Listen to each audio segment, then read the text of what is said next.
तो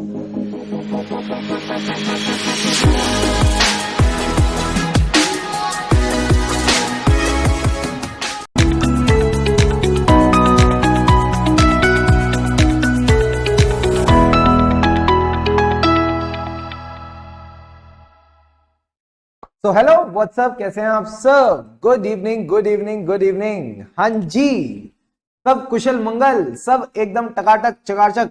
फटाफट बताइए। Dev, Rutuja, Prerna, Neha, good evening everyone.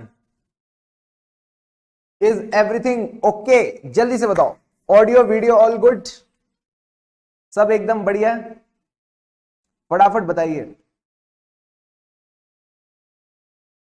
Good evening sir, मस्त है, झकास है, क्या बात है, क्या बात है, क्या बात है। सब एकदम टकाटक है, सब एकदम टनाटन है। क्या आपने जो कल हमने पढ़ा उसको रिवाइज किया? क्या आपने कल जो हमने पढ़ा उसको रिवाइज किया? सर कितना सारा पढ़ाया आपने, ठीक है, पहले दिन कितना सारा पढ़ाया आपने, हम कहाँ रिवाइज करेंगे। तो मैं हूं ना, मैं हूं ना आपके साथ। आओ जल्दी से बैठ के बढ़िया तरीके से रिवाइज करें कल हमने क्या क्या पढ़ा था।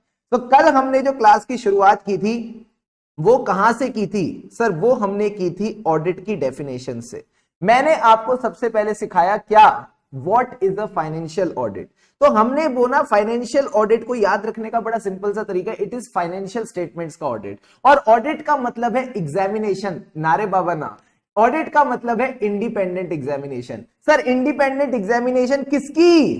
किसकी किसकी? कौन किसकी? यारा द ईमान विस्की। सर किसकी? Of the financial information. किसकी financial information? Of an entity. अब ये एंटिटी कैसी थी? मैंने कहा जैसी भी हो, वेदर प्रॉफिट ओरिएंटेड और not, irrespective of the size and legal form. क्यों हम इतनी मेहनत कर रहे हैं सर? हम इतनी मेहनत इसलिए कर रहे थे to express an opinion thereon, where such examination is conducted with a view to express an opinion thereon. Ultimately अपने ओपिनियन के लिए हमने इतनी मेहनत की। क्या ये पूरी की पूरी डेफिनेशन अब आपको टकाटक बैठ गई है? हाँ sir. Audit is an independent examination. किसकी?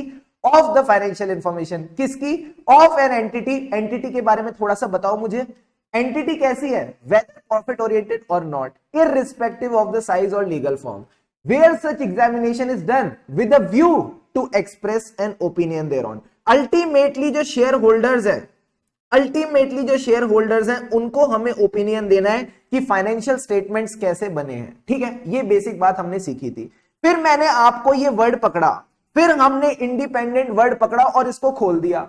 1947 में देश आजाद हुआ था, इंडिपेंडेंट हुआ था, उसका इस बात से कोई लेना देना नहीं है। ठीक है, इंडिपेंडेंट का मतलब है ऑडिटर के अंदर 5 क्वालिटीज होनी चाहिए। सर ये 5 क्वालिटीज ऐसी हैं जो कोई प्रोफेशनल में हो, कोई भी प्रोफेशनल में वो 5 क्वालिटीज होनी चाहिए। तो हमने ये क्वालिटीज क्या पढ़ी थी? ये क्वालिटीज हमने पढ़ी थी confidentiality, objectivity, integrity, professional competence, due care, professional behaviour. Sir confidentiality का मतलब क्या है? जो भी क्लाइंट की इंफॉर्मेशन है, जो भी क्लाइंट से इंफॉर्मेशन मिलती है उसकी कॉन्फिडेंशियलिटी का आप इज्जत करके चलेंगे, रिस्पेक्ट करके चलेंगे। क्या ये पॉइंट क्लियर है? बड़ा आसान था कॉन्फिडेंशियलिटी। ऑब्जेक्टिविटी में हमने क्या कहा था? आपका decision none of the other decision, यानी अपना डिसीजन खुद लो। जो आपकी प्रोफेशनल जजमेंट है, जो आपके डिसीजंस हैं, वो डिसीजंस आप लेंगे, आप उनको कॉम्प्रोमाइज नहीं करेंगे। सर कॉम्प्रोमाइज किन 3 चीजों की वजह से हो सकता था? 2 खुद की, 1 दूसरे की। बोलो मेरे साथ, 2 खुद की, 1 दूसरे की। सर खुद की क्या थी? खुद की बायसनेस, खुद का कॉन्फ्लिक्ट ऑफ इंटरेस्ट। मैं बोलता था ना बीसी, सर बीसी का क्या मतलब है? खुद की बायसनेस, खुद का कॉन्फ्लिक्ट ऑफ इंटरेस्ट एंड दूसरे का अनड्यू इन्फ्लुएंस। दूसरे के अनड्यू इन्फ्लुएंस से हम अपनी प्रोफेशनल जजमेंट को कॉम्प्रोमाइज नहीं करेंगे। आई का मतलब क्या था? इंटीग्रिटी। ऑडिटर कैसा हो? चालाक, बेईमान, झूठ, फरेब, ऐसा आदमी या सच्चा और अच्छा आदमी? सर मेरी तरह सच्चा और अच्छा आदमी। सच्चा और अच्छा मतलब he should be very straight forward and honest. He should be very straight forward and honest. Straight forward and honest मतलब, ऑनेस्ट मतलब सच्चाई का देवता, सच्चाई का साथी। सच्चाई को इंग्लिश में क्या बोलते हैं? ट्रुथ। तो मैंने कहा ट्रू के साथ बस फेयर भी बोल देना। ट्रू के साथ बस फेयर भी बोल देना। सर ट्रू के साथ फेयर मतलब कहीं ना कहीं आपने ट्रुथफुलनेस भी रखना है, फेयर डीलिंग भी रखनी है। ट्रुथफुलनेस भी रखना है, फेयर डीलिंग भी रखनी है। एंड ट्रुथफुलनेस और फेयर डीलिंग के साथ साथ आप एक पॉइंट बोलेंगे, हम कभी भी ऐसी रिपोर्ट के साथ एसोसिएट नहीं करेंगे, किसी भी डॉक्यूमेंट के साथ एसोसिएट नहीं करेंगे, किसी भी कम्युनिकेशन के साथ एसोसिएट नहीं करेंगे जहां पे झूठ लिखा है या फिर जो लिखा होना चाहिए वो नहीं लिखा है। सर झूठ लिखा है यानी मटीरियली फॉल्स, मिसलीडिंग स्टेटमेंट लिखे हैं, झूठ झूठ झूठ, और वो इंग्लिश वाला अजीब सा नाम recklessly, these have been provided recklessly, और it omits the required information. जो इंफॉर्मेशन होनी चाहिए थी वो इंफॉर्मेशन नहीं है। तो मैंने कहा बाबू यहां तो इंटीग्रिटी की बैंडी बज जाए। ये सारी चीजें इंटीग्रिटी के लिए आपने ध्यान में रखनी थी। उसके बाद हमने प्रोफेशनल के बारे में 2 पॉइंट डिस्कस करे थे, professional behaviour, professional competence and due care. जब हम बात करते हैं professional competence and due care, sir professional competence कैसे आएगी? पहले तो अटेन करो फिर मेंटेन करो। देखो हर चीज सिर्फ अटेन करने से नहीं होती, मेंटेन भी करनी पड़ती है। आपको जो अमेंडमेंट्स आ रही हैं, जो अपडेट्स आ रही है, उसके साथ अपने आप को अपडेटेड रखना पड़ेगा as a chartered accountant. So you need to attain and maintain knowledge and skill. फिर से बोलो मेरे साथ, attain and maintain knowledge and skill. जब आपने नॉलेज एंड स्किल को अटेन और मेंटेन किया तो आप प्रोफेशनली कॉम्पिटेंट तो हो गए। बट ड्यू केयर वाला पॉइंट क्या था? एक्ट डिलीजेंटली, सोच समझ के, शांति से, दिमाग लगा के आपने अपने काम करने हैं। You need to act diligently as per the standards. कौन से स्टैंडर्ड्स? सर जितने भी हमारे टेक्निकल और प्रोफेशनल स्टैंडर्ड्स है उसके हिसाब से आपने काम करना है। क्या ये पॉइंट समझ में आया? हाँ सर। प्रोफेशनल बिहेवियर ने क्या कहा था? एक चीज करनी है, एक चीज नहीं करनी है। आओ मेरे साथ। प्रोफेशनल बिहेवियर ने क्या कहा था? एक चीज करनी है, एक चीज नहीं करनी है। क्या करना है? लॉज एंड रेगुलेशन से कंप्लाई करना है। क्या नहीं करना? कोई भी ऐसी चीज मत करना जिससे हमारे प्रोफेशन की बदनामी हो, जिससे हमारे प्रोफेशन पे डिस्क्रेडिट आए। यही 2 पॉइंट आपने ध्यान रखने थे प्रोफेशनल बिहेवियर में। एक चीज करनी है, एक चीज नहीं करनी है। क्या करना है? Comply with the laws and regulation. क्या करना है? Comply with the laws and regulation. क्या नहीं करना?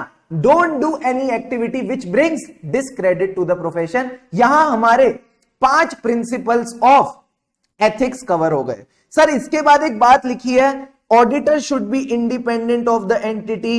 Independence comprise of both independence of mind, independence of appearance. इसकी डिस्कशन अभी पेंडिंग है, ये डिस्कशन अभी हम करेंगे। अभी के लिए बस इतना याद रखो, ऑडिटर का इंडिपेंडेंट होना जरूरी है। बट ऑडिटर की इंडिपेंडेंस पे एक राक्षस आया, बड़े बड़े बादल छाए, काले काले बादल छाए। उन काले बादल को क्या कहते हैं? जल्दी से बताओ। ऑडिटर की इंडिपेंडेंस पे जो काले काले बादल छाए थे उनको क्या कहते हैं? सर थ्रेट्स कहते हैं। अब हम बात करेंगे थ्रेट्स की। बॉडी के थ्रेट्स को दूर कौन भगाए? देखते कौन कौन बच्चा जाग रहा है। अभी तो क्लास शुरू हुई है, चेक करना पड़ता है। बॉडी के थ्रेट्स को कौन दूर भगाए? Safi, Safi. Let's drink Safi. Sir Safi का क्या मतलब था? पूछो मेरे से, साफी का क्या मतलब था? कहां गई साफी? ये रही। साफी का मतलब है सेल्फ इंटरेस्ट थ्रेट। आपका क्लाइंट में फाइनेंशियल इंटरेस्ट है, तुमको क्लाइंट में दिलचस्पी है। तुमने वो गाना सुना है 36 चाइना टाउन का, मुझे तुझ में बड़ी दिलचस्पी है। तो आपको क्लाइंट में बड़ी दिलचस्पी है, आपका क्लाइंट में फाइनेंशियल इंटरेस्ट है। क्यों? क्योंकि आपने क्लाइंट में पैसा लगा रखा है। पैसा कैसे लगा रखा है? शेयर्स के थ्रू। क्या आपको एक पॉइंट याद है? आप बचपन क्या लॉ में एक सेक्शन पढ़ के आए हो, सेक्शन 141 सब सेक्शन 3। यह कहता है कि आपका अगर कंपनी के अंदर फाइनेंशियल इंटरेस्ट है, आपने कंपनी के शेयर्स होल्ड कर रखे, तो आप डिस्क्वालिफाइड हो जाओगे एज एन ऑडिटर। क्या ये बात पता है? हाँ सर। तो ये कहता है डायरेक्ट फाइनेंशियल इंटरेस्ट, लोन्स और बोरोइंग्स। और बताओ सर और क्या क्या तरीके थे? मैंने कहा फीस वाले 2 पॉइंट याद रखना, heavy dependence on the fees और कंटिजेंट फीस। बाकी 2 तरीके जो फाइनेंशियल रिश्ते के होते हैं वो है बिजनेस और एम्प्लॉयमेंट। बिजनेस और एम्प्लॉयमेंट वाला पॉइंट आप ध्यान में रख के चलेंगे। इसी के साथ साथ आपका आता है sir self review threat. Self review threat क्या कहता है? प्रवीण ने खुद पेपर लिखा, खुद ही चेक किया, तो नालायक कितने नंबर देगा? 100 में से 100। तो यही पॉइंट आपने याद रखना है, जो आपकी जजमेंट और कंक्लूजन है प्रीवियस ऑडिट और नॉन ऑडिट एंगेजमेंट में, जो आपके जजमेंट और कंक्लूजन है प्रीवियस ऑडिट और नॉन ऑडिट एंगेजमेंट में, आप खुद ही उसको रिव्यू कर रहे हो, तो बाबू ये चीज नहीं चलेगी, ये चीज नहीं चलेगी। सर इसके दो एग्जाम्पल क्या थे?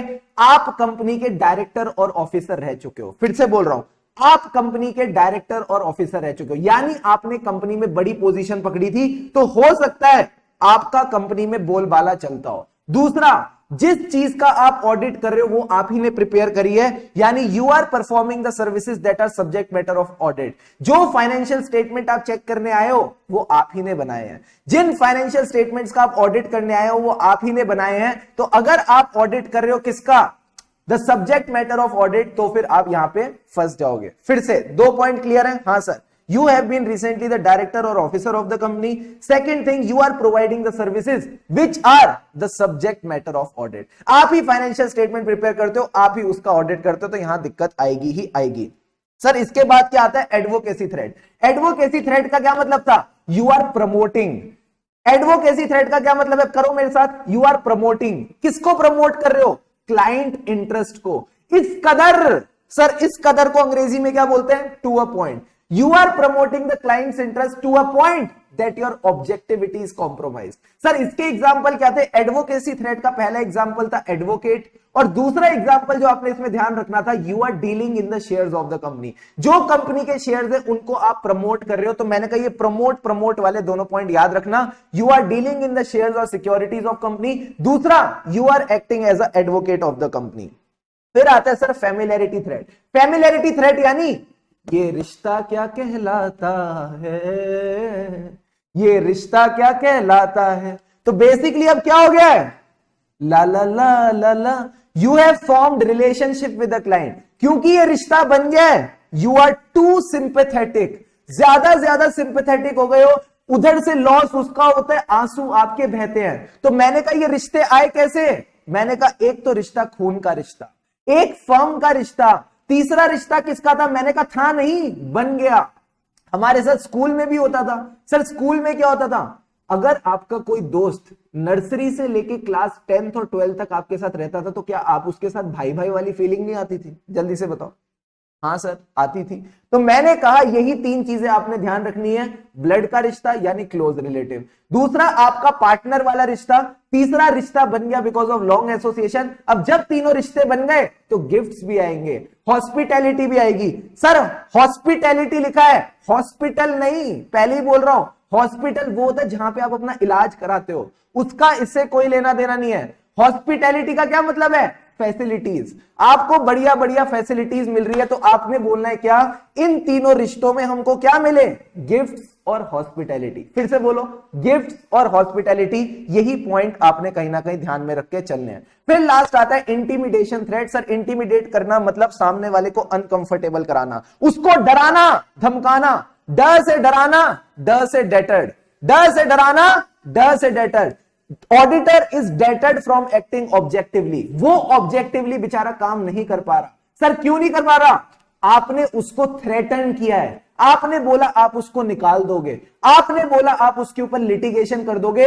दोनों थ्रेट किए तो बेचारे को प्रेशर आ गया, दोनों थ्रेट क्रिएट किए तो बेचारे को प्रेशर आ गया। सर प्रेशर किस चीज का? To reduce the audit work in response to reduced audit fees. आपने कहा मैं तेरे को फीस कम दूंगा, तो उस बेचारे को भी अब अपना काम कम करना पड़ रहा है, तो वो तमीज से काम नहीं कर पाएगा। क्लियर है? पहला प्रेशर क्या था? पहला थ्रेट क्या था? कि आप उसको रिप्लेस कर दोगे। दूसरा थ्रेट क्या था? कि आप उसके ऊपर लिटिगेशन कर दोगे। जब ये दोनों थ्रेट क्रिएट किए तो बेचारे पे प्रेशर आ गया to reduce the work in response to reduced audit fees. फटाफट बताओ क्या पांचों के पांचों थ्रेट्स क्लियर है? Answer is yes. बट मेरा फेवरेट शो है तारक मेहता का उल्टा चश्मा। सर तारक मेहता का उल्टा चश्मा क्या कहता है? वो कहता है प्रॉब्लम्स तो है सबके साथ, बस नजरिए की है बात, बस सॉल्यूशन की है बात। तो मैंने कहा फर्क नहीं पड़ता कितने भी थ्रेट्स हो, अल्टीमेटली हमें सेफगार्ड्स की बात करनी है। बट इस टॉपिक की ब्यूटी क्या है? ये बात सेफगार्ड्स की करता है, बट सेफगार्ड मिलेंगे नहीं। तो सेफगार्ड में क्या बोलेंगे? सीधा बोलो auditor should be and appear to be independent. पहला पॉइंट तो ये आ जाता है। इंडिपेंडेंस कैसे होगी? चाबी से। सर चाबी का क्या मतलब है? की फंडामेंटल प्रिंसिपल्स। की फंडामेंटल प्रिंसिपल्स मतलब अयो प्रोफेशनल स्केप्टिसिज्म। बोलो मेरे साथ, अयो प्रोफेशनल स्केप्टिसिज्म। अयो मतलब इंटीग्रिटी, ऑब्जेक्टिविटी, प्रोफेशनल स्केप्टिसिज्म। फिर आप बोलोगे सर क्या, कल को अगर कोई थ्रेट आ जाए तो घबराना मत, आप ऑडिट एक्सेप्ट मत करना या फिर सेफगार्ड अप्लाई करना। बट अगर सेफगार्ड अप्लाई ना कर पाओ तो ऑडिट एक्सेप्ट मत करना। यही पॉइंट अपन ने डिस्कस किए थे, यही पॉइंट अपन ने डिस्कस किए थे। क्या मैं बोल सकता हूं आपको इंडिपेंडेंस की नॉलेज हो गई है? फटाफट बताओ, क्या ये इंटर रिलेशन ऑफ टॉपिक समझ आया?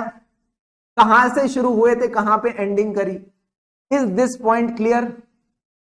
भले ही कल हमें इस चीज को करने में 1.5 घंटा लगा, बट क्या अब 15 मिनट में हमने पूरा रिवाइज किया? फटाफट बताओ।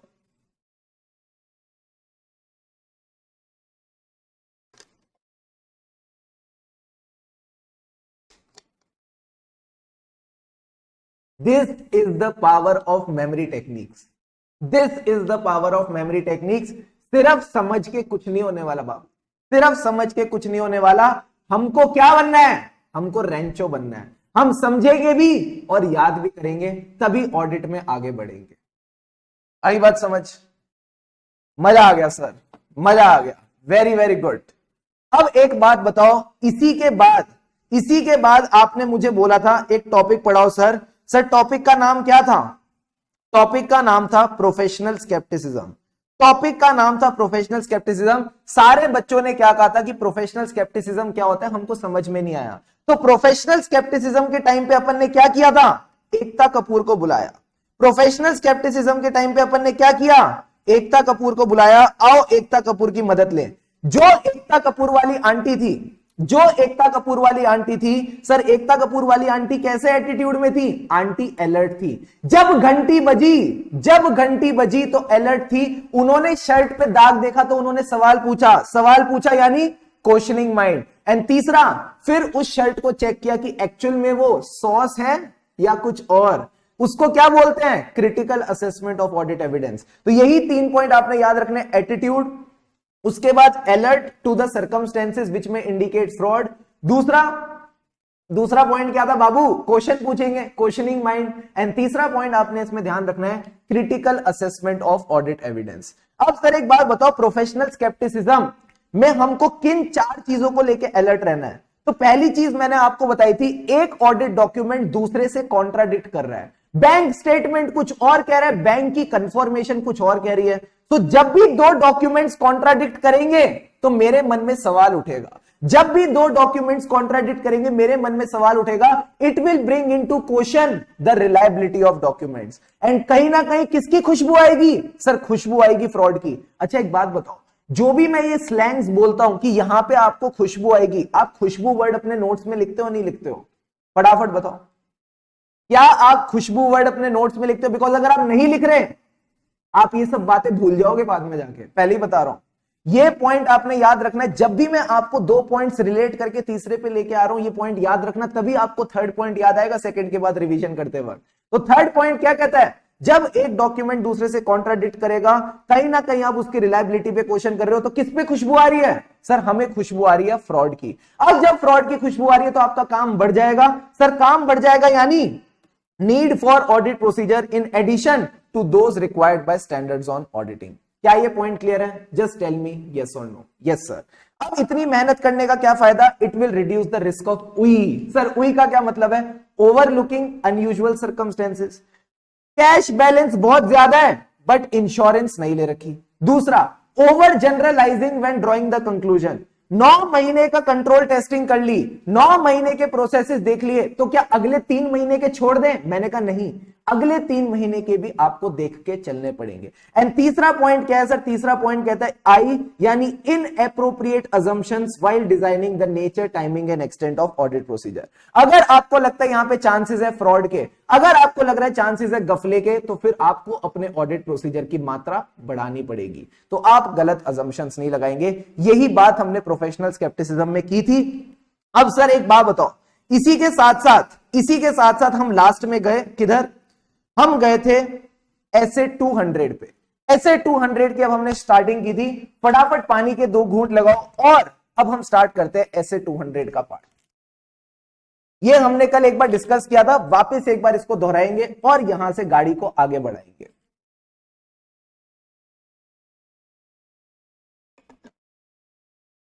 चलो जी, all set everyone, ready? Yes sir. अब हम आते हैं ऐसे 200 पे। ऐसे 200 का नाम क्या था सर? पहली बात तो मैंने आपको बताया ऐसे क्या है। ऐसे क्या है? ऐसे का मतलब है, फुल फॉर्म अगर आप लिखना चाहो, स्टैंडर्ड ऑन ऑडिटिंग। यानी जैसे आपके अकाउंटिंग स्टैंडर्ड्स हैं जिनको यूज करके आप अपने अकाउंट्स बनाते हो, अकाउंट सीखते हो, वैसे ही स्टैंडर्ड्स ऑन ऑडिटिंग आपको ज्ञान देते हैं कि किस तरह से आपने ऑडिट करना है। और इनका जो प्रिंसिपल स्टैंडर्ड है, जो स्टैंडर्ड हमको समझाता है कि ऑडिटर अपने ओवरऑल ऑब्जेक्टिव कैसे अचीव करेगा, ऑडिटर ऑडिट कैसे करेगा, ये ऐसे 200 बताता है। ये ऐसे 200 बताता है। तो सर ऐसे 200 क्या है? ये पहली बात तो 200 नहीं है, ये 200 है। ये 0 नहीं, ये O है। सर O का क्या मतलब है? मैंने आपको ये बात कल भी बताई थी, फिर बता रहा हूं, ध्यान से समझना। O का मतलब है ओवरऑल, दूसरे O का मतलब है ऑब्जेक्टिव। ऑब्जेक्टिव मतलब आप क्या अचीव करना चाहते हो। ऑब्जेक्टिव मतलब आप क्या अचीव करना चाहते हो। Overall objective of auditor. क्या ये ऑडिटर फीका फीका अच्छा लग रहा है या इसके आगे कुछ और लिखूं? क्या ऑडिटर फीका फीका अच्छा लग रहा है या इसके आगे कुछ और लिखूं? सर इसके आगे कुछ और लिखो, overall objective of independent auditor. भाई साहब ऑडिटर ऐसा वैसा नहीं है, इंडिपेंडेंट ऑडिटर। इंडिपेंडेंट कैसे बनते हैं वो आपको 5 प्रिंसिपल्स पता है, उनके थ्रेड्स पता है, उनके सेफगार्ड्स पता है, उसकी डिस्कशन अब मैं वापस नहीं करूंगा। बट ऑडिटर कैसा हो? हमारा ऑडिटर इंडिपेंडेंट हो। एंड ये ओवरऑल ऑब्जेक्टिव अचीव कैसे होंगे? पूछो मेरे से, ये ओवरऑल ऑब्जेक्टिव अचीव कैसे होंगे? सर ये अचीव होंगे when you do your audit as per standards on auditing and conduct of audit. Conduct of audit in accordance with standards on auditing. यानी अगर ऑडिटर को अपना ओवरऑल ऑब्जेक्टिव अचीव करना है तो वो क्या करे? सर वो अपना ऑडिट कंडक्ट करेगा। वो अपना ऑडिट कंडक्ट करेगा कैसे? इन accordance with the standards on auditing. यही बात आपने ध्यान रखनी है। क्या इतना बड़ा नाम अच्छा लग रहा है या इसको छोटा करूं? क्या इतना बड़ा नाम अच्छा लग रहा है या इसको छोटा करूं? सर इसको छोटा करो। तो मैं कहता हूं पूरे स्टैंडर्ड के पहले पहले अक्षर उठा लो। ओवरऑल ऑब्जेक्टिव के पहले अक्षर क्या है? ओ। इंडिपेंडेंट ऑडिटर के पहले अक्षर क्या है? IA। इसके पहले पहले अक्षर क्या है? तो मैंने कहा CASA। तो ये क्या बन गया? सर ये बन गया उय्या कासा। ये क्या बन गया? उय्या कासा। सर उय्या कासा का क्या मतलब है?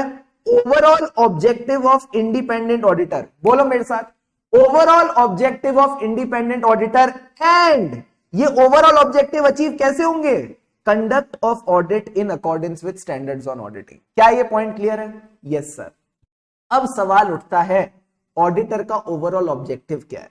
ऑडिटर का ओवरऑल ऑब्जेक्टिव क्या है? तो मैंने तो ये बात आपको ऑलरेडी बता दी कि इसको शेयर होल्डर्स को अपना ओपिनियन देना है। इसको शेयर होल्डर्स को अपना ओपिनियन देना है। सर शेयर होल्डर्स को ओपिनियन किस चीज को लेके? कि फाइनेंशियल स्टेटमेंट्स ठीक बने हैं या नहीं। तो कल हमने इसकी डिस्कशन की थी, फाइनेंशियल स्टेटमेंट ठीक बने इसका क्या मतलब है? They are free from dash. They are free from dash. They are free from dash. किस चीज से मुक्त है हमारे फाइनेंशियल स्टेटमेंट? किस चीज से मुक्त है हमारे फाइनेंशियल स्टेटमेंट? जल्दी से बताओ क्या नहीं है फाइनेंशियल स्टेटमेंट में? Free from miss statement. जल्दी से सारे बच्चे लिखो चैट बॉक्स में, free from miss statement. Lavanya very good. और कौन कौन है यहां पे? हर्षित, मानसी नलायक, विनीत नलायक, प्रथम नलायक, रान्या वेरी वेरी गुड। और देखो कौन कौन अच्छे अच्छे बच्चे आए हैं, प्रकाश नलायक। ये जितने बच्चे मिस स्टेटमेंट नहीं लिख रहे सारे नलायक, मिस स्टेटमेंट वाले समझदार हैं। फ्री फ्रॉम मिस स्टेटमेंट, या फिर यहां पे कुछ मिसिंग है, या फिर यहां पे कुछ मिसिंग है। सर मिसिंग है। मिस स्टेटमेंट से फर्क नहीं पड़ता, मटेरियल मिस स्टेटमेंट से पड़ता है। अरे 10 रुपए की गलती के पीछे फाइनेंशियल स्टेटमेंट की बैंड बजाओगे क्या? Free from material miss statement, free from material miss statement. अरे भाई साहब मिस स्टेटमेंट थोड़ी होगा, मटेरियल मिस स्टेटमेंट होगा। तो जितने बच्चों को मैंने नलायक बोला था सब सही थे, सबने एकदम सही आंसर दिया था, very very good. They are free from material misstatement. यही पॉइंट आपने ध्यान रखना है। आओ मैं आपको एक बार इसका पूरा का पूरा रिवाइज कराऊं। यह कहता है आपका ओवरऑल ऑब्जेक्टिव क्या है? आपको चाहिए रीजनेबल एश्योरेंस, आपको चाहिए संतुष्टि। अब सवाल उठता है रीजनेबल एश्योरेंस क्या है? क्या आपके मन में सवाल आ रहा है कि रीजनेबल एश्योरेंस क्या है? मैंने कहा हाँ हाँ, आपने करेक्ट बोला था, वेरी गुड। अब इधर देखो, रीजनेबल एश्योरेंस क्या होता है? क्या सवाल आ रहा है? हाँ सर, अभी इसकी डिस्कशन करेंगे 5 मिनट के बाद, ठीक है। रीजनेबल एश्योरेंस किस चीज को लेके? Whether the financial statements as whole are free from material misstatement, ठीक है सर। अब ये मटेरियल मिसस्टेटमेंट किस चीज की वजह से हो सकती है? It can be due to fraud और it can be due to error. Fraud is intentional, error is unintentional. जब रीजनेबल एश्योरेंस मिल गई तो आप अपना ओपिनियन एक्सप्रेस कर सकते हो। जब रीजनेबल एश्योरेंस मिल जाएगी तो आप अपना ओपिनियन दे सकते हो। एक बात बताओ, अगर मैं बोलता हूं मटेरियल मिसस्टेटमेंट नहीं है, क्या मैं बोल सकता हूं फाइनेंशियल स्टेटमेंट एफआरएफ के हिसाब से बने हैं? मिस स्टेटमेंट का मतलब क्या था? कल हमने डिस्कशन की है ये आखिरी में। जब मैं बोलता हूं मिस स्टेटमेंट, तो मिस स्टेटमेंट का मतलब क्या है? There is a difference, there is a difference. Difference किसके बीच में? जो फाइनेंशियल स्टेटमेंट बने हैं और जो फाइनेंशियल स्टेटमेंट बनने चाहिए थे as per the applicable FRF. हमारे शेड्यूल 3, हमारे अकाउंटिंग स्टैंडर्ड के हिसाब से जो फाइनेंशियल स्टेटमेंट बनने चाहिए थे और जो फाइनेंशियल स्टेटमेंट एंटिटी ने बनाए उसमें डिफरेंस है। सर डिफरेंस किस चीज को लेके? ACPD, amount, classification, presentation, disclosure. या तो अमाउंट में डिफरेंस है, या तो क्लासिफिकेशन में डिफरेंस है, या तो प्रेजेंटेशन में डिफरेंस है, या तो डिस्क्लोजर में डिफरेंस है। और अगर मैं बोलूं मटेरियल मिसस्टेटमेंट नहीं है, अगर मैं बोलूं मटेरियल मिसस्टेटमेंट नहीं है, यानी जैसे फाइनेंशियल स्टेटमेंट बनने चाहिए थे वैसे ही बने हैं, तो क्या मैं इसको दूसरे तरीके से ये नहीं कह सकता that financial statements are prepared in all material respects as per the applicable FRF? कान ऐसे पकड़ लो या कान ऐसे पकड़ लो, आप तो कान ही पकड़ रहे हो, समझ रहे हो? कान ऐसे पकड़ लो या कान ऐसे पकड़ लो, कान ही तो पकड़ रहे हो। तो क्या ये दोनों बातें सेम बात कह रही हैं? एक बार जल्दी से रीड करो और मुझे बताओ कि आपको ये फीलिंग आ रही है। एक तरफ मैं कहता हूं मटेरियल मिसस्टेटमेंट नहीं है, एक तरफ मैं कहता हूं मटेरियल मिसस्टेटमेंट नहीं है। तो अगर मटेरियल मिसस्टेटमेंट नहीं है यानी फाइनेंशियल स्टेटमेंट्स एफआरएफ के हिसाब से ही बने हैं। क्या मैं कान को दोनों अलग अलग तरीके से पकड़ रहा हूं? जल्दी से बताओ।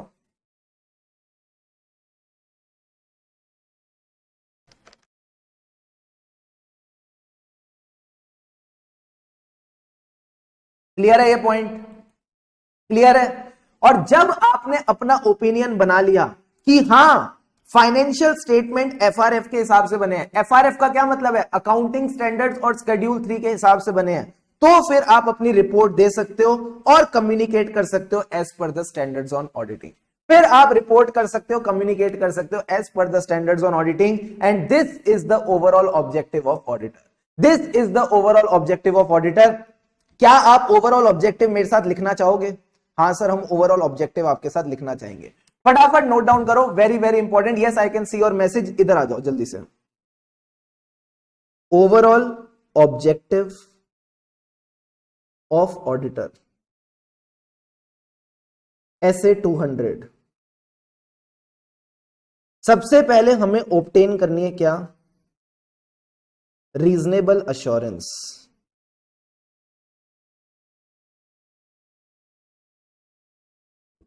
किस चीज को लेके?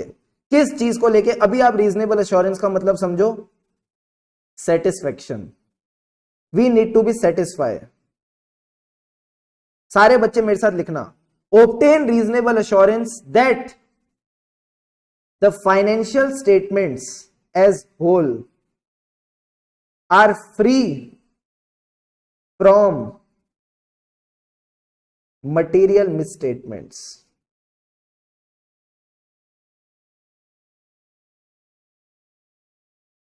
मटीरियल मिसस्टेटमेंट का क्या मतलब है? जिससे यूजर्स ऑफ फाइनेंशियल स्टेटमेंट्स को फर्क पड़ता है।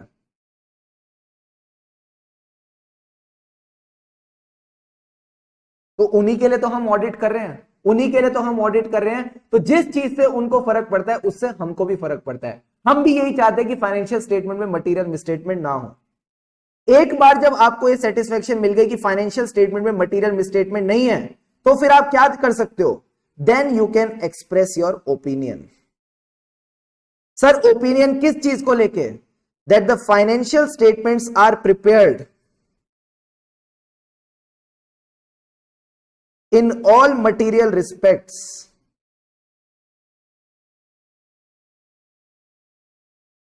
as per the applicable FRF। जैसा एप्लीकेबल एफआरएफ चाहता था वैसे ही हमारे फाइनेंशियल स्टेटमेंट्स बने हैं। ठीक है, जब आपने, हाँ बच्चा कह रहे इंडिपेंडेंट नहीं लिखा, oh my God sorry, independent. ठीक है, जब हमारे पास ओपिनियन रेडी हो जाएगा फिर अपन क्या करेंगे? Then we will report and communicate as per standards on auditing.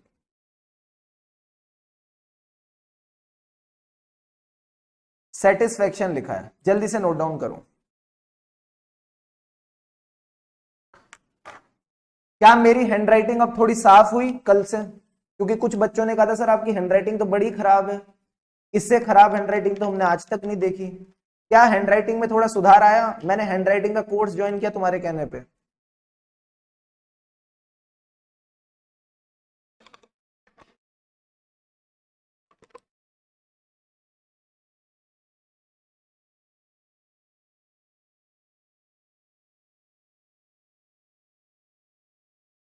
बताओ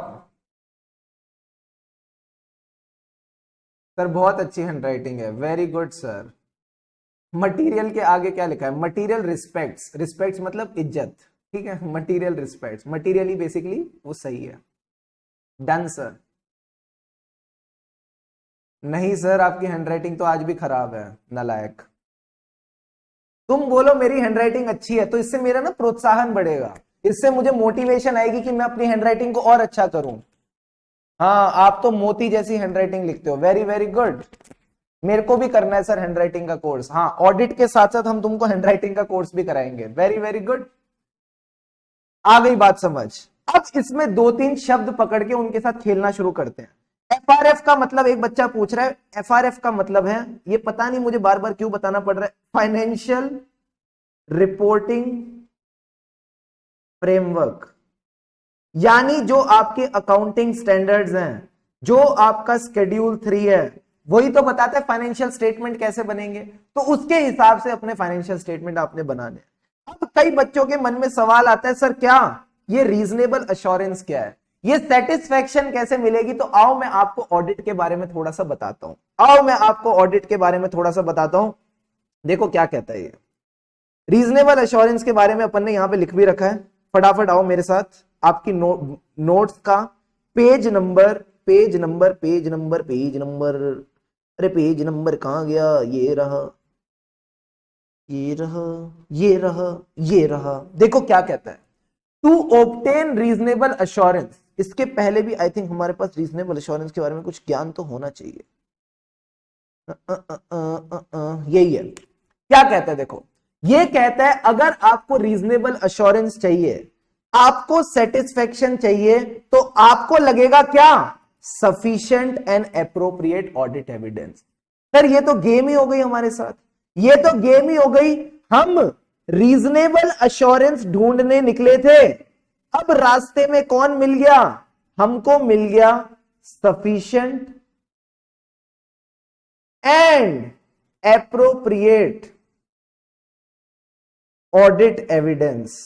यानी अगर आज मैं आपको sufficient and appropriate audit evidence का मतलब बता दूं तो क्या आपको रीजनेबल एश्योरेंस का मतलब पता चल जाएगा? Answer is yes. तो सर सफिशिएंट का क्या मतलब है? सफिशिएंट का क्या मतलब है? तो मैंने लगाया भंडारा। मैंने जैसे ही भंडारा लगाया, हमारे यहां भंडारा बोलते हैं, आप क्या पता नहीं क्या बोलते हैं। भंडारे का मतलब होता है जब भी कुछ पूजा कीर्तन होती है तो लंगर बांटा जाता है। लंगर में क्या मिलता है सर? पूड़ी मिलती है, पूड़ी के साथ सब्जी मिलती है, सब्जी के साथ हलवा मिलता है, हलवे के साथ रायता मिलता है, मजा आ जाता है। ठीक है, तो मैंने लंगर लगाया। तो एक बंदा आया, उसने 4 पूड़ी खाई। मैंने कहा 1 पूड़ी और लो, कह रहा मेरे लिए सफिशिएंट है। एक बंदा आया, उसने 10 पूड़ी खाई। मैंने कहा 1 और लो, कह रहा मेरे लिए सफिशिएंट है। तो सर 6 और 10 क्या है? ये क्वांटिटी है। जब मैं बोलता हूं सफिशिएंसी, इसका मतलब क्या है? क्वांटिटी। कितना ऑडिट एविडेंस लोगे? कितना कितना ऑडिट एविडेंस लोगे तो उसको अपन बोलते हैं क्वांटिटी। ठीक है सर। अब ये क्वांटिटी किस पे डिपेंड करती है? मैंने कहा 2 चीजों पे। ये जो क्वांटिटी ऑफ ऑडिट एविडेंस है, this depends on 2 factors mainly. Sir कौन से 2 फैक्टर्स पे डिपेंड करती है? ध्यान से सुनते जाना, ध्यान से सुनते जाना। ये बातें आपकी नोट्स में ऑलरेडी लिखी हुई, अभी मेरे साथ समझ लो। पहला फैक्टर कहती है risk of material misstatement. Risk of material misstatement. दूसरा ये किस पे डिपेंड करती है? मैंने कहा दूसरा ये डिपेंड करती है क्वालिटी ऑफ ऑडिट एविडेंस पे। क्वालिटी ऑफ ऑडिट एविडेंस पे। अब सबके मन में एक सवाल, ये कमबख्त रिस्क ऑफ मटीरियल मिसस्टेटमेंट क्या होता है? आओ मैं आपको समझाऊं। रिस्क ऑफ मटीरियल मिसस्टेटमेंट मतलब chances. Risk of material misstatement मतलब chances that financial statements are materially misstated. Financial statements are materially misstated, यानी उनमें फाइनेंशियल स्टेटमेंट्स में मटीरियल मिसस्टेटमेंट है बिफोर ऑडिट। अभी तो ऑडिट शुरू भी नहीं हुआ, अभी तो पार्टी शुरू भी नहीं हुई, उससे पहले ही फाइनेंशियल स्टेटमेंट में मटीरियल मिसस्टेटमेंट है। इधर देखो, बहुत इंपॉर्टेंट कॉन्सेप्ट है। अब ये जो रिस्क ऑफ मटीरियल मिसस्टेटमेंट है, ये कहता है कि व्हाट आर द चांसेस कि फाइनेंशियल स्टेटमेंट में पहले ही मटीरियल मिसस्टेटमेंट है। तो अगर ये चांसेस ज्यादा होंगे, अगर ये चांसेस ज्यादा होंगे तो बताओ क्वांटिटी क्या लोगे? ज्यादा लोगे, कम लोगे? जल्दी से बताओ। अगर ये चांसेस कि फाइनेंशियल स्टेटमेंट में मटीरियल मिसस्टेटमेंट है ये ज्यादा है, तो आपकी जो क्वांटिटी ऑफ ऑडिट एविडेंस है वो ज्यादा होगी या कम होगी? फटाफट बताओ, क्वांटिटी ज्यादा लोगे, कम लोगे? कितना एविडेंस इकट्ठा करोगे? सबने एकदम बढ़िया बोला, ज्यादा। सबने एकदम सही बात बोली। सर इस केस में हमें ज्यादा ऑडिट एविडेंस लेना पड़ेगा। We will require more audit evidence in this case. Very very good. क्या आपको रिस्क ऑफ मटीरियल मिसस्टेटमेंट और सफिशिएंसी का रिलेशन क्लियर हुआ? If the risk of material misstatement is higher, you need more audit evidence. If the risk of material misstatement is less, you need less audit evidence. ये बात basically आपने ध्यान में रख के चलनी है। ठीक है सर। अब बात करते हैं क्वालिटी ऑफ ऑडिट एविडेंस की।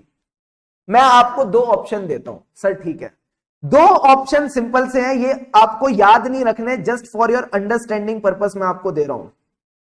ठीक है, आधे बच्चों के मुंह में पानी आ जाएगा। अगर मैं बात करूं क्वालिटी ऑफ ऑडिट एविडेंस की, टुडे यू हैव 2 ऑप्शंस।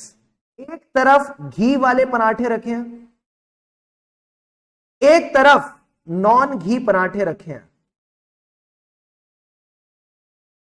किसकी क्वांटिटी आप ज्यादा खा पाओगे?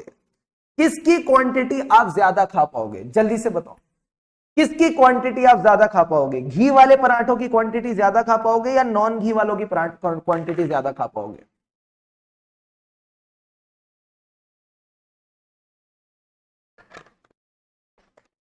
बच्चे ने बोला घी वाली। कैसे कैसे? घी वाले पराठे में, एक पराठे में तुम्हारे पेट की बैंड बच जाएगी, मैक्सिमम 2। बट अगर मैं नॉन घी वाले पराठों की बात करता हूं, वो तो तुम चप चप चप चप खाते चले जाओगे, क्योंकि वो हैवी थोड़ी होते हैं। जब मैं रोटी पे घी लगाता हूं वो हैवी हो जाती है, जब मैं पराठे पे घी लगाता हूं उसकी क्वालिटी बढ़ जाती है, वो हैवी हो जाती है। तो एक पराठे, 2 पराठे में ही पेट भर जाता है, ज्यादा पराठे नहीं खा पाओगे। बट जब मैं बात करता हूं नॉन घी वाले पराठे की, उसमें मान लो घी नहीं है बट टेस्ट वैसा ही है, ठीक है, तो क्वालिटी तो कम है बट आप क्वांटिटी कहीं ना कहीं ज्यादा खा पाते हो, आपके वो पेट को उतना लगता नहीं है, आपको उतना फुलफिलिंग वो फील होती नहीं है। तो मैं बोलूं, जब भी क्वालिटी अच्छी होगी, जब भी घी ज्यादा डला होगा तो कम क्वांटिटी से भी काम चल जाएगा, जब भी घी ज्यादा डला होगा तब कम क्वांटिटी से भी काम चल जाएगा। So whenever the quality is higher, whenever the quality is higher, even less quantity will be sufficient, even less quantity will be sufficient। क्या ये कॉन्सेप्ट समझ आया? जल्दी से बताओ हाँ या ना। क्या ये कॉन्सेप्ट समझ आया? जल्दी से बताओ हाँ या ना। हाँ, क्वालिटी मतलब अच्छी क्वालिटी है, तो अगर अच्छी क्वालिटी का ऑडिट एविडेंस है तो कम एविडेंस से भी काम चल जाएगा। अब सवाल उठेगा क्वालिटी चेक कैसे करेंगे, अब सवाल उठेगा चेक कैसे करेंगे, तो आओ जल्दी से इधर कंटिन्यू करते हैं। अब इधर कंटिन्यू करते हैं, अगला पार्ट है एप्रोप्रिएटनेस। इससे पहले मैं आपको एक बार सफिशिएंसी रिवाइज करा देता हूं। सफिशिएंसी का क्या मतलब था? क्वांटिटी। ये क्वांटिटी 2 फैक्टर पे डिपेंड करती है, risk of material misstatement plus quality of audit evidence. एक से क्या होता है? एक से क्वांटिटी बढ़ती है, एक से क्वांटिटी कम घटती है। अगर रिस्क ज्यादा है, चांसेस ज्यादा है कि फाइनेंशियल स्टेटमेंट में मटेरियल मिसस्टेटमेंट है बिफोर ऑडिट, तो आप ज्यादा क्वांटिटी इकट्ठी करोगे। बट अगर क्वालिटी अच्छी है ऑडिट एविडेंस की तो कम क्वांटिटी में भी काम चल जाएगा। तो आप बस इतना याद रखो, रिस्क ऑफ मटेरियल मिसस्टेटमेंट ज्यादा होने से ज्यादा एविडेंस इकट्ठा करना पड़ता है, और अगर क्वालिटी अच्छी हो तो कम एविडेंस में भी काम चल जाएगा। यही 2 पॉइंट आपने बस ध्यान में रखने हैं। फटाफट बताओ क्या ये पॉइंट क्लियर है? हाँ सर। अब सवाल आता है क्या? Appropriateness of audit evidence. Appropriateness of audit evidence. Sir appropriateness का क्या मतलब है? एप्रोप्रिएटनेस का मतलब है क्वालिटी। अब ये क्वालिटी किस पे डिपेंड करती है? ये 2 फैक्टर मैं अब आपको बताने जा रहा हूं, ये 2 फैक्टर मैं अब आपको बताने जा रहा हूं। Quality of audit evidence.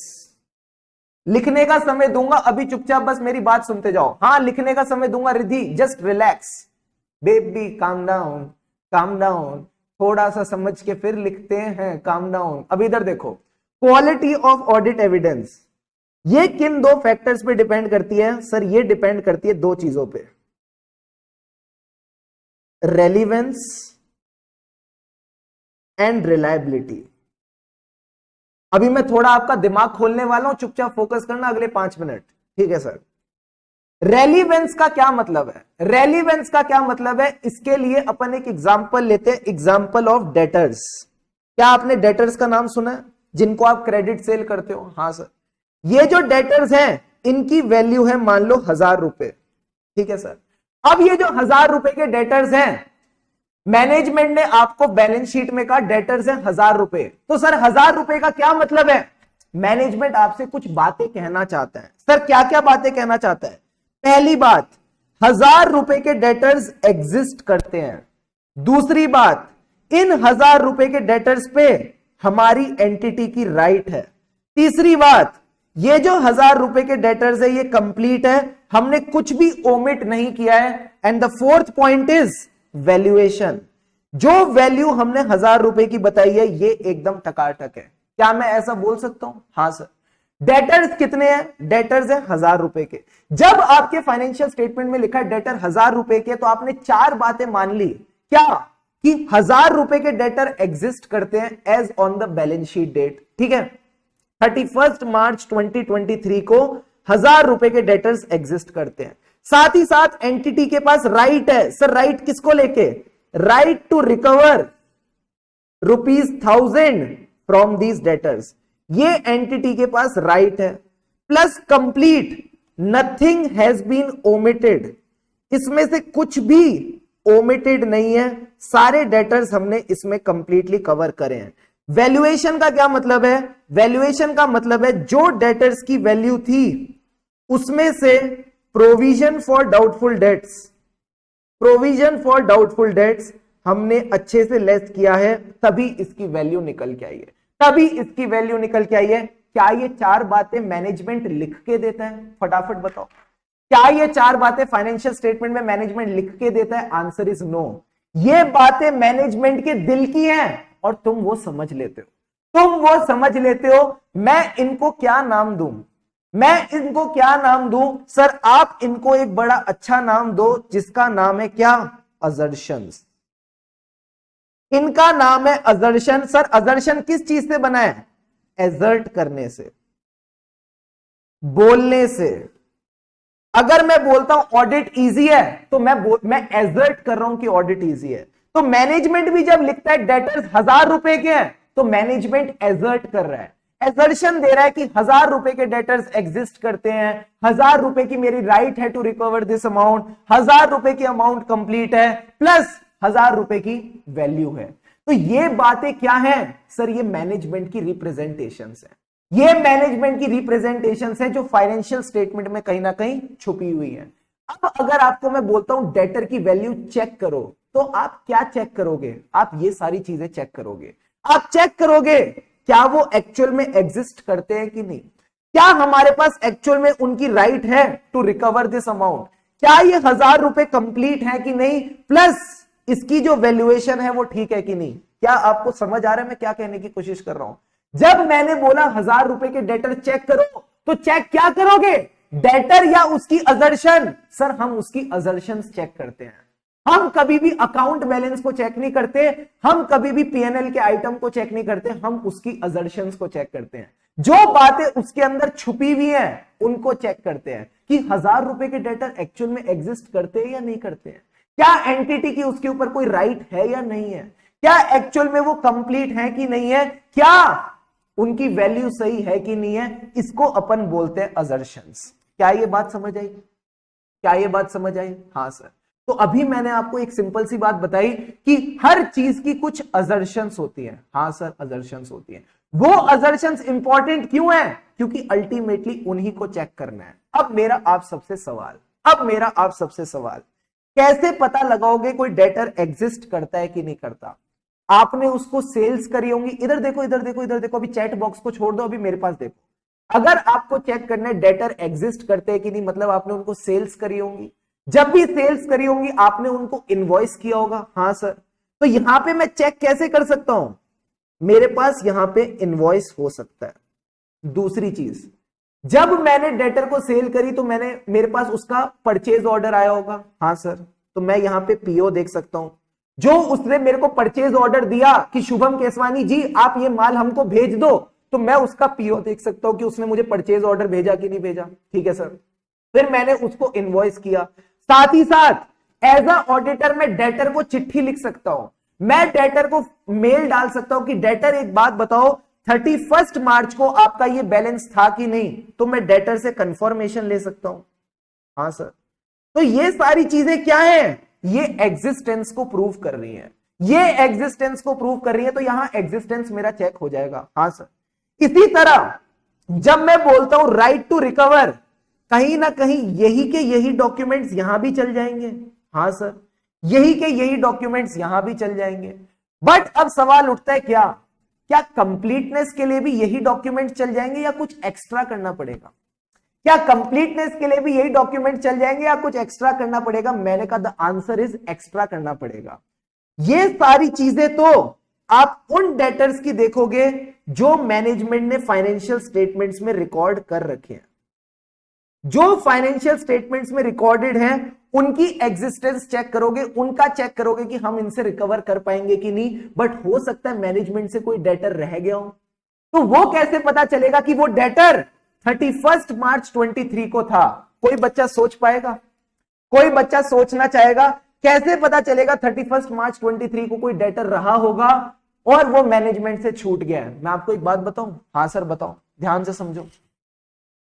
अगर कोई डेटर 31 मार्च 23 को है, यानी उससे पैसा आना है, अगर पैसा आना है तो पैसा किस में आएगा? बैंक स्टेटमेंट में आएगा। वेरी वेरी गुड, 2-3 बच्चों ने तो लिख दिया। तो मैं क्या कर सकता हूं सर? आप क्या कर सकते हो? आप अप्रैल, मई, जून इनके बैंक स्टेटमेंट्स उठा सकते हो। आप इनके बैंक स्टेटमेंट्स उठा सकते हो और जितने भी क्रेडिट्स हुई है अमाउंट, जितनी भी अमाउंट्स क्रेडिट हुई हैं, चेक करो क्या उनमें कोई डेटर तो नहीं छुपा है, क्या उनमें कोई डेटर तो नहीं छुपा है। ये आपको हेल्प करेगा इन अंडरस्टैंडिंग कि क्या कोई डेटर है जो एंटिटी से रिकॉर्ड करना रह गया हो। क्या ये बात समझ आई? क्या ये बात समझ आई? जल्दी से बताओ यस और नो। कंप्लीटनेस तक बताओ लिख के, क्या कंप्लीटनेस वाली बात समझ आई?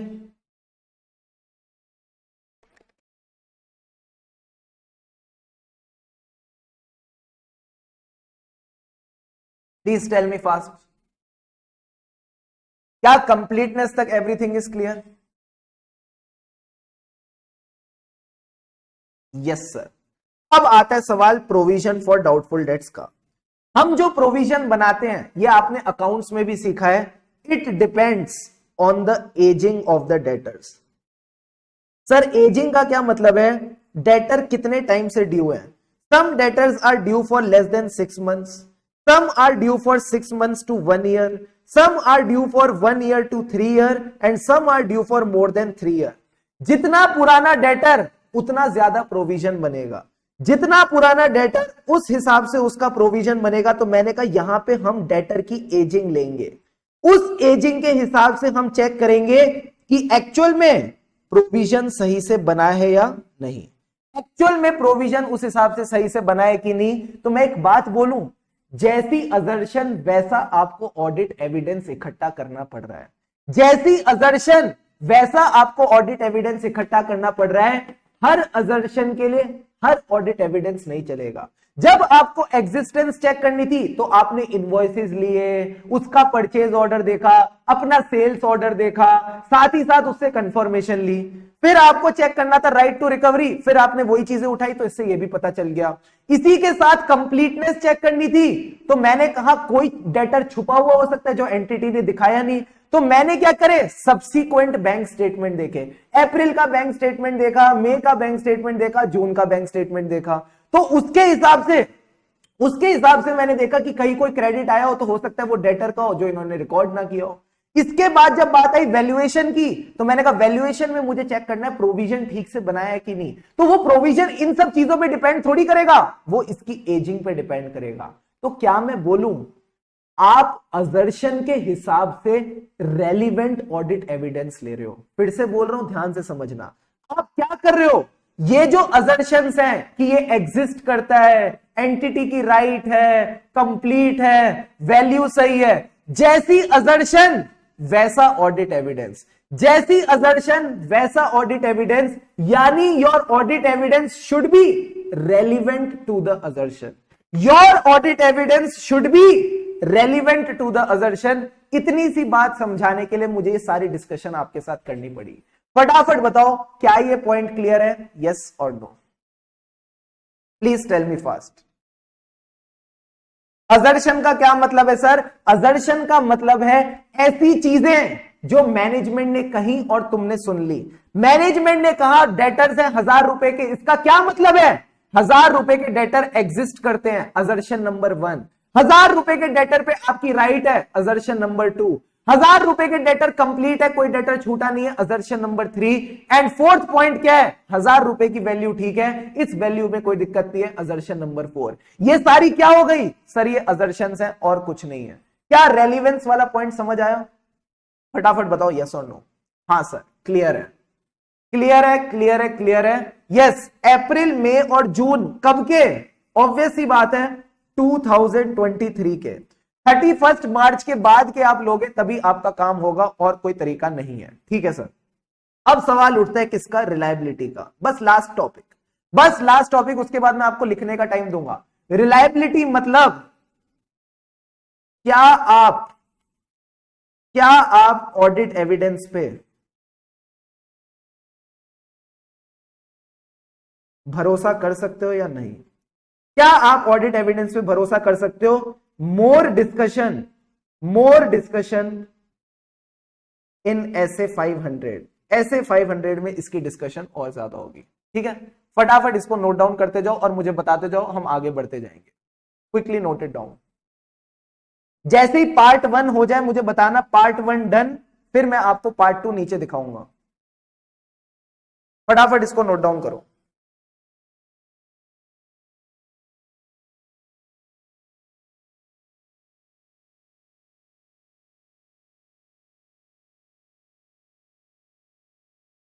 सर हॉर्न बजा दो, यस हॉर्न बजा देते हैं।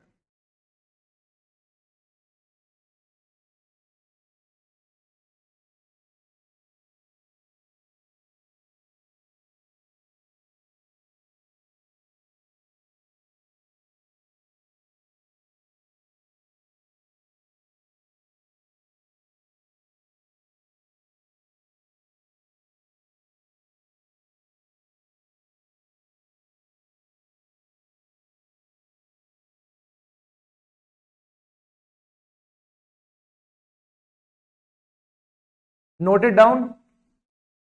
पार्ट 1 डन, जल्दी से बताओ। This part is done for all. अब पार्ट 2 लिख लो।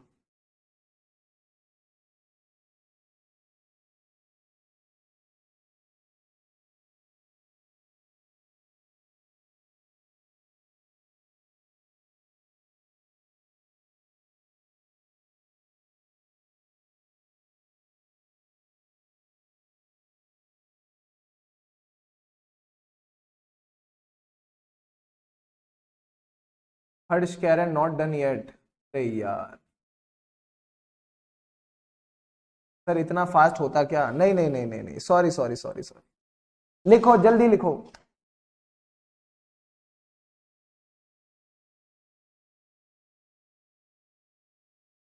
इधर आओ इधर आओ, सारे बच्चे लिखो, मैं गौरी का डाउट लेता हूं। गौरी गौरी गौरी गौरी गौरी गौरी गौरी कहती है डेटर की कंप्लीटनेस के लिए क्या करो?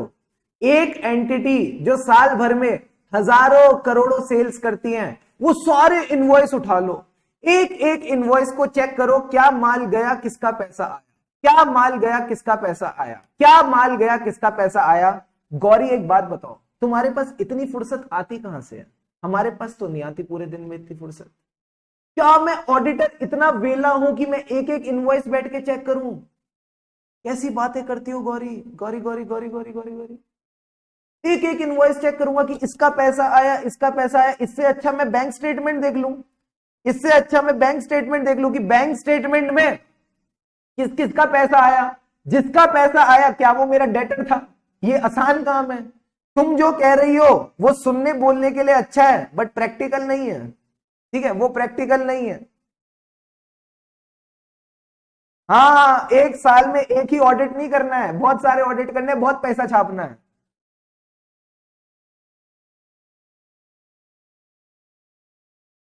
अब जल्दी से बताओ क्या ये पॉइंट क्लियर है? फटाफट बताओ। तुमको जितना बताया जा रहा है ना अभी उतना देखो, फ्रॉड पकड़ने चले हो। अभी तुमको नींबू शरबत बनाना नहीं आता, तुम वर्जिन मोइटो कैसे बनाओगे? मुझे एक बात बताओ। अभी तुम नींबू शरबत बनाना तो सीखो, फिर वर्जिन मोइटो सिखाएंगे तुमको। अभी पहले बेसिक लेवल पे चलो, पहले 1 2 3 सीख लो, फिर मैं तुमको वेक्टर अलजेब्रा कराऊंगा। ठीक है, हो गया। अब बच्चों ने बोल दिया नेक्स्ट पेज, जिसने नहीं लिखा भाई तुम अपनी स्पीड बढ़ाओ। ठीक है, फटाफट यहां से नोट डाउन करो।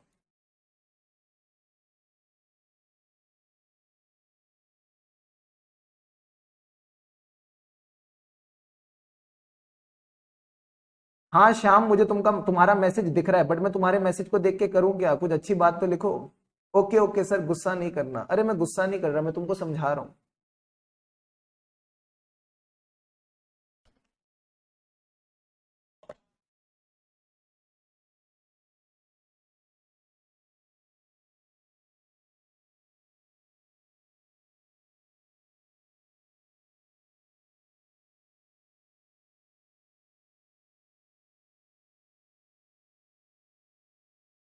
एई का मतलब है ऑडिट एविडेंस। एई कहां लिख दिया मैंने? अच्छा, जब मैं बोलता हूं ना तब तुम सुनते नहीं हो। AE का मतलब है ऑडिट एविडेंस। यहां पे लिख दूं तुमको और आसानी हो जाएगी। AE audit evidence.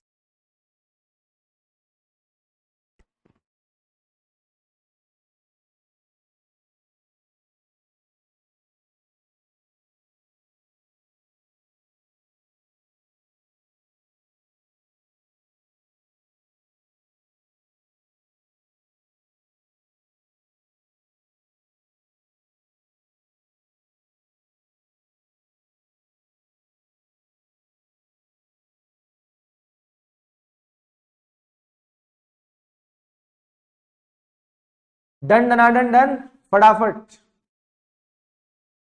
हर्षित कह रहा है सर कल से ज्यादा मजा आ जा रहा है। हाँ मुझे भी कल से ज्यादा मजा आ जा रहा है, सबको कल से ज्यादा मजा आ जाएगा। लिख लिया?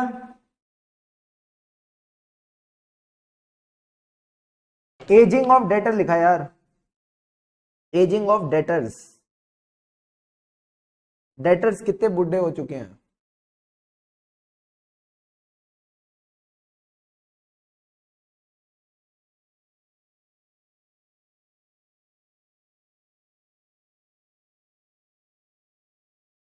शाबाश, गई सर दिमाग में बात। अब मैं इसको थोड़ा समराइज करूं? हाँ सर समराइज करो। अब मास्टर जी थोड़ा सा समराइज कर दो, बहुत सारी बातें आपने लिखवा दी, अब इधर आ जाओ। हाँ किसी के उड़ाने का मजा अलग ही आता है। इधर आओ तुम नालायक। अभी तक मैंने तुमको क्या सिखाया सर? आपने हमको सिखाया ऐसे 200।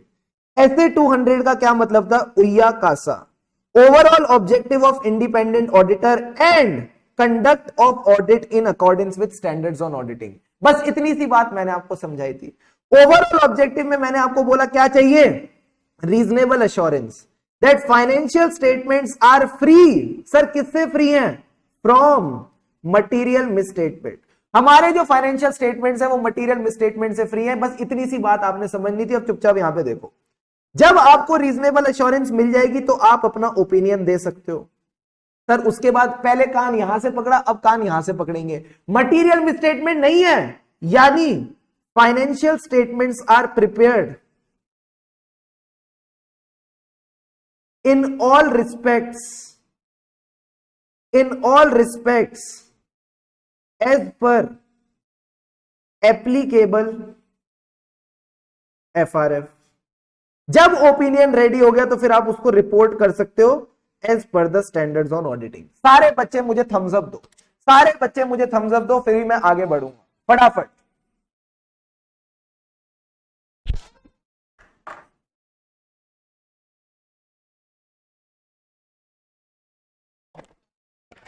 विक्रम ने मुझे पकड़ लिया, विक्रम ने मुझे पकड़ लिया। अब देखते बाकी बच्चे कहां फंसते हैं, देखते कितने नालायक आए हैं क्लास में।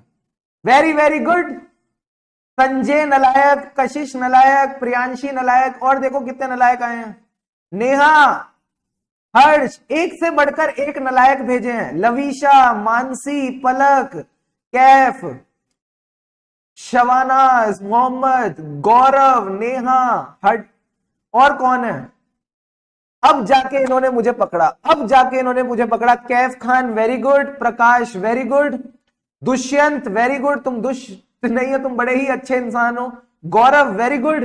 अरे बाबू ये रिस्पेक्ट्स होगा या material respects? Sir material respects. क्या कर रहे हो, क्या कर रहे हो master ji?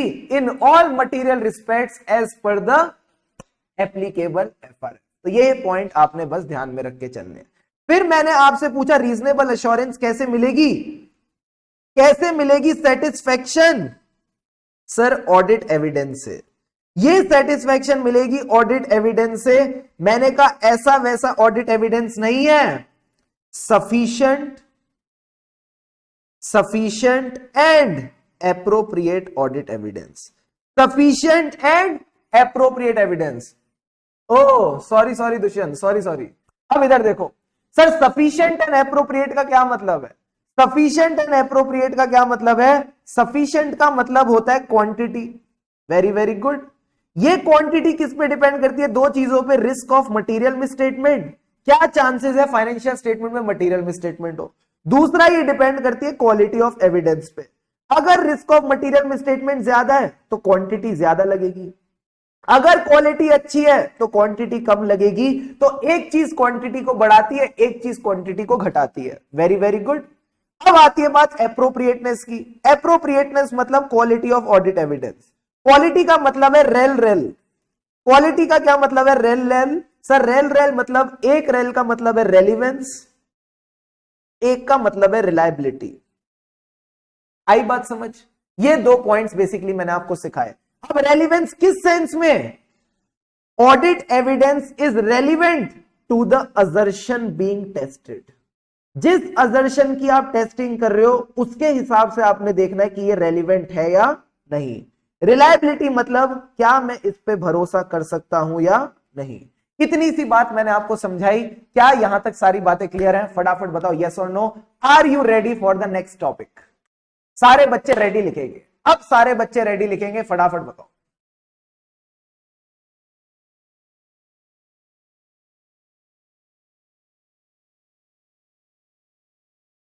Come on everyone.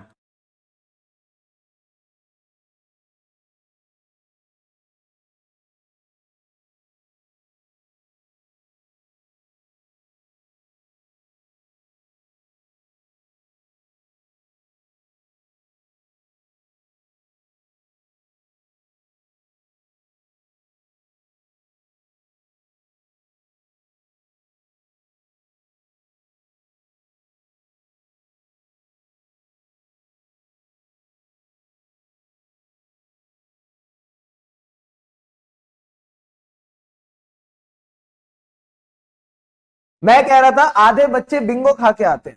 Sir Bingo खा के आते हैं मतलब बिंगो की एड आती थी ना, ईट फिर रिपीट, ईट फिर रिपीट। मैंने कम से कम 10वीं बार ये पॉइंट समझाया है, 11वीं बार बच्चा कहता है रिपीट। अरे भाई तुम कर क्या रहे हो, तुम कर क्या रहे हो?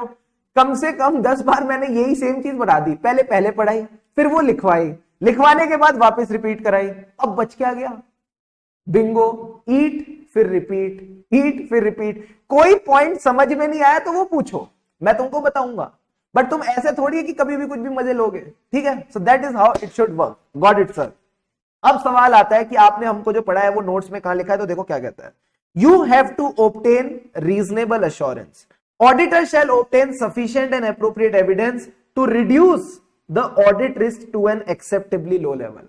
आप अपने ऑडिट रिस्क को कहीं ना कहीं एक एक्सेप्टेबल लो लेवल पे नीचे लेके आना चाहते हो। And draw reasonable conclusion on which to base the auditor's opinion. क्या मैं आपको ऑडिट का एक बार प्रोसेस समझाऊं? हाँ सर एक बार प्रोसेस समझाओ हमको। फटाफट देखो सर ऑडिट का प्रोसेस क्या है। अगर आज आपको कोई पूछे ऑडिट का प्रोसेस क्या है तो ध्यान से समझना, ऑडिट का पूरा प्रोसेस समझ में आता। आ गया। अब ये देखो, पहले तो ऑडिटर ऑडिट एक्सेप्ट करेगा। पहले तो auditor will accept the audit कि भाई हां आज से मैं तुम्हारा ऑडिट करता हूं। फिर ऑडिटर क्या करेगा? वो करेगा इसकी प्लानिंग। जैसे आप अपने सीए इंटर के एग्जाम्स की प्लानिंग करते हो, पहले हम अकाउंट्स पढ़ेंगे, फिर हम लॉ पढ़ेंगे, फिर हम टैक्सेशन पढ़ेंगे, फिर कॉस्टिंग पढ़ेंगे। ये भी क्या करेगा सर? ये भी प्लानिंग करेगा। अब ये प्लानिंग किसकी करेगा? आप प्लानिंग करते हो nature, timing and extent of studies. ये प्लानिंग करेगा किसकी? नेचर, आपको लिखने की जरूरत नहीं, अभी समझते जाओ, and extent of audit procedures. यानी जिन तरीकों से इसको ऑडिट एविडेंस मिलेगा, अभी कुछ लिखने की जरूरत नहीं है, बस समझो। जिन चीजों से, जिन तौर और तरीकों से इसको ऑडिट एविडेंस इकट्ठा करना है, ये उन ऑडिट प्रोसीजर्स की प्लानिंग करेगा। जब इसने प्लानिंग कर ली आपकी तरह, अब आप क्या करते हो? सर अब हम पढ़ाई करते हैं। तो ये भी क्या करेगा? ये भी अपने ऑडिट प्रोसीजर्स परफॉर्म करेगा। He will also perform the audit procedures. He will also perform the audit procedures. मुझे एक बात बताओ, इसने ऑडिट प्रोसीजर्स करे क्यों थे? इसने ऑडिट प्रोसीजर्स करे क्यों थे? सर ऑडिट एविडेंस इकट्ठा करने के लिए। तो अगला स्टेप क्या होगा? सर अगला स्टेप होगा कलेक्शन ऑफ ऑडिट एविडेंस। जो इसके ऑडिट एविडेंस इसको चाहिए, उस ऑडिट एविडेंस को ये इकट्ठा करेगा। उस ऑडिट एविडेंस को ये ऑब्टेन करके चलेगा, इसीलिए इसने अपने ऑडिट प्रोसीजर्स को परफॉर्म किया। अब जब ऑडिट एविडेंस आ चुका है, then he will evaluate. Sir क्या इवेल्युएट करेगा? क्या ये sufficient and appropriate audit evidence है कि नहीं? क्या ये सफिशिएंट एंड एप्रोप्रिएट एविडेंस है कि नहीं? यानी इसकी क्वांटिटी एडिक्वेट है, इसकी क्वालिटी ठीक है। इसकी क्वांटिटी एडिक्वेट है, इसकी क्वालिटी ठीक है, यानी अब ये क्या कर रहा है? सर ये इसके ऊपर कंक्लूजन निकालेगा, and based on the conclusion, एक बार अगर इसको लगता है सफिशिएंट एंड एप्रोप्रिएट एविडेंस है, रीजनेबल अश्योरेंस मिल गई है, मैंने बोला इवेल्युएट करेगा सफिशिएंट एंड एप्रोप्रिएट एविडेंस, तुमने क्या सुना? Reasonable assurance. रीजनेबल अश्योरेंस भी तो सफिशिएंट एंड एप्रोप्रिएट एविडेंस ही थी। तो ब्रैकेट में आप कहने को लिख सकते हो कि ये चेक करेगा रीजनेबल अश्योरेंस मिली या नहीं। जैसी रीजनेबल अश्योरेंस मिलेगी तो ये क्या देगा? ऐसे 200। पहली लाइन रीजनेबल अश्योरेंस के नीचे क्या आता था? ओपिनियन। तो फिर ये अपना ओपिनियन फॉर्म करेगा एंड रिपोर्ट करेगा as per the standards on auditing. फिर ये अपना ओपिनियन फॉर्म करेगा और रिपोर्ट करेगा as per the standards on auditing. क्या ऑडिट का चक्रव्यूह क्लियर है? जल्दी से बताओ हाँ या ना। Is the audit chakravyuh clear to all of you?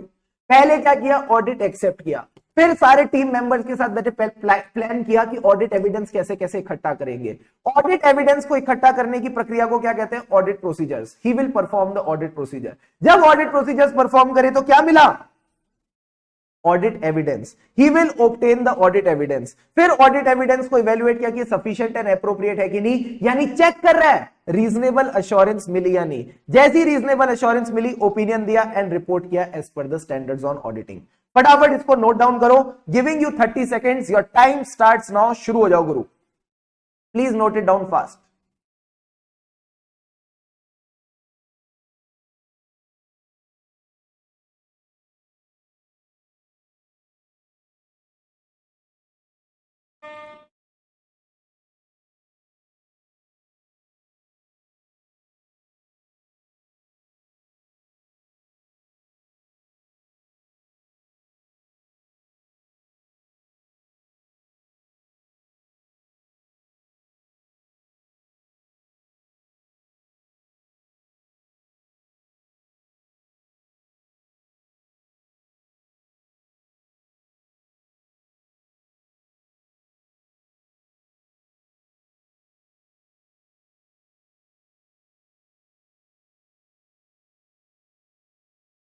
समृद्धि इधर आओ, मुझे एक बात बताओ,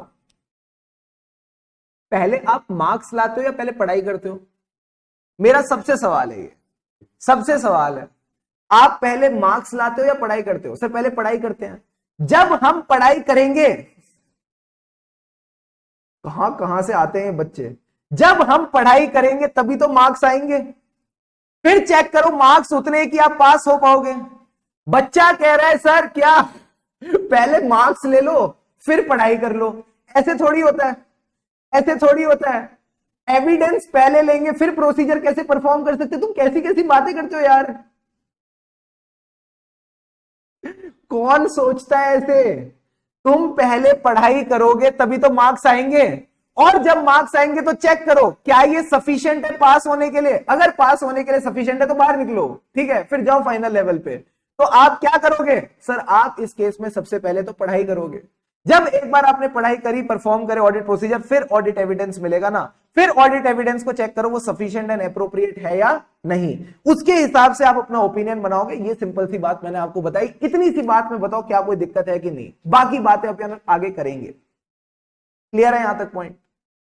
हाँ, audit procedure means collecting audit evidence. Audit procedure means collecting audit evidence. यही एक तरीका है एविडेंस को कलेक्ट करने का। हाँ, आई बात समझ? बच्चा कह रहा है फीस पहले मिलेगी या बाद में? तुमको तो नहीं मिलेगी, ठीक है, तुम काम पे ध्यान नहीं देते, तुम्हारा ध्यान फीस में। तुमको कोई क्लाइंट नहीं अपॉइंट करने वाला एज ऑडिटर। क्लियर है सर? अब कोई दिक्कत की बात नहीं है। अब आ जाओ फटाफट अपने नोट्स पे, देखो क्या कहता है। Auditor shall obtain reasonable assurance. इसके लिए वो क्या करेगा? सफिशिएंट एंड एप्रोप्रिएट एविडेंस लेगा to reduce the audit risk to an acceptably low level. Reasonable assurance नहीं मिली तो क्या होगा, इसकी अपन आगे बातें करेंगे, अभी यहां पे फोकस करो। To reduce the audit risk to an acceptably low level and draw reasonable conclusion to base the auditor's opinion. क्या यही प्रोसेस मैंने आपको बताया? पहले एविडेंस आएगा, एविडेंस के बाद क्या आएगा, कंक्लूजन आएगा, कंक्लूजन के बाद ओपिनियन आएगा। यही 3 स्टेप प्रोसेस यहां पे लिखा हुआ है। अब रीजनेबल एश्योरेंस का क्या मतलब है? क्या ये गारंटी है कि फाइनेंशियल स्टेटमेंट ठीक बने? The answer is no. It is a high but not an absolute level of assurance. As a auditor मैं आपको गारंटी नहीं दे सकता, एज अ ऑडिटर मैं आपको गारंटी नहीं दे सकता कि फाइनेंशियल स्टेटमेंट एकदम ठीक बने, चकाचक बने, नारे बाबा ना।